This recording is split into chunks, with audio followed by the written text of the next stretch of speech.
अपेक्षा काय आमचं आता मी कशाला सांगू, मी एवढं बोलू शकत नाही ओपनली. सत्ता कुणाला द्यायची आणि आपल्यासाठी कुणी राज्य करायचं हे आपणच ठरवायचं आहे ना. यावेळेस 400 पार नाही तर मोदी तडी पार हे नक्की होणार.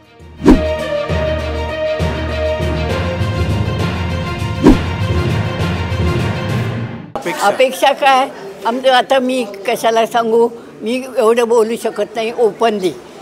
मला ज्याला वाटतं योग्य मनुष्य आहे त्याला मी मतदान केलं आहे आणि तोच निवडून येणार, एवढंच.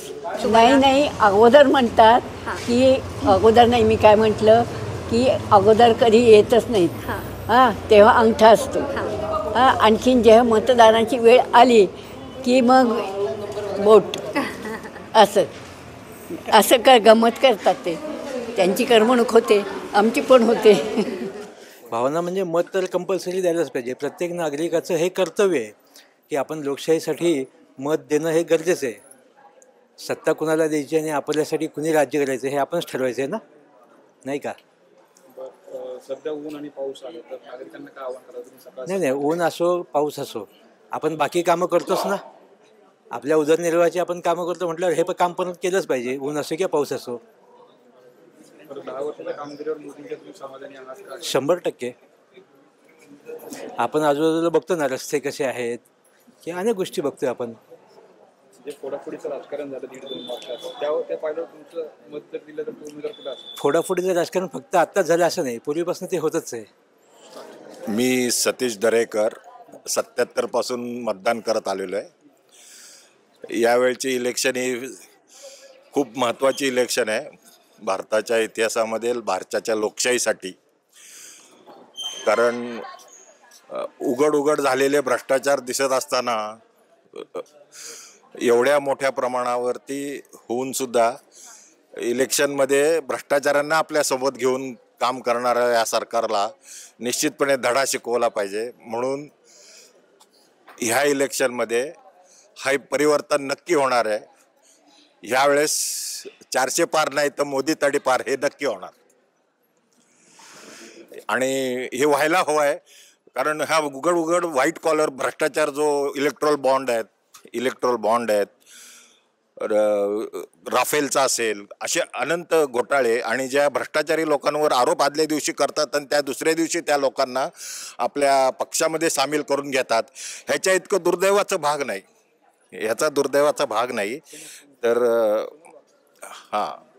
म्हणून मला पूर्णपणे खात्री आहे शेतकऱ्यांच्या सुद्धा 2,000 रुपये देण्यात येत आहेत आणि खताची किमती ह्या 4,000 ते 4,000 रुपयाचं पोतं 4,000 आणि 5,000 केलेलं आहे. ज्या प्रकारे तुम्ही सर्व विश्लेषण करताय,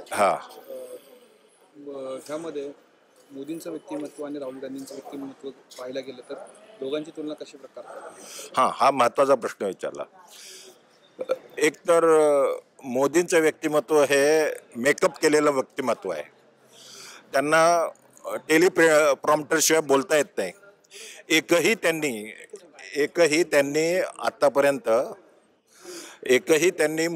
आत्तापर्यंत 10 वर्षाच्या ह्याच्यामध्ये पत्रकार परिषद घेतलेली नाही आहे आणि हा सगळ्यात मोठा दुर्दैवाचा भाग आहे. तेच मनमोहन सिंगांना मौनी म्हणतात आणि स्वतः एकही हे घेतलेली नाही आहे. तर ह्याबद्दल सुद्धा लोक आता विचार करायला लागलेले आहेत. आणि आता राहुल गांधींबद्दल म्हणाल तर अतिशय बदनाम केल्यानंतर सुद्धा ते ठामपणे उभे राहिले, कुठेही कटुता निर्माण होऊन दिली नाही, सामान्य माणसांमध्ये मिसळत राहिले, स्वतःचा ॲटिट्यूड बदलला आणि भारत जोडो यात्रामध्ये जो रेस्पॉन्स त्यांना मिळालेला आहे हा त्यांच्यामध्ये झालेल्या बदलाचाच एक मोठा भाग आहे असं माझं स्पष्ट मत आहे.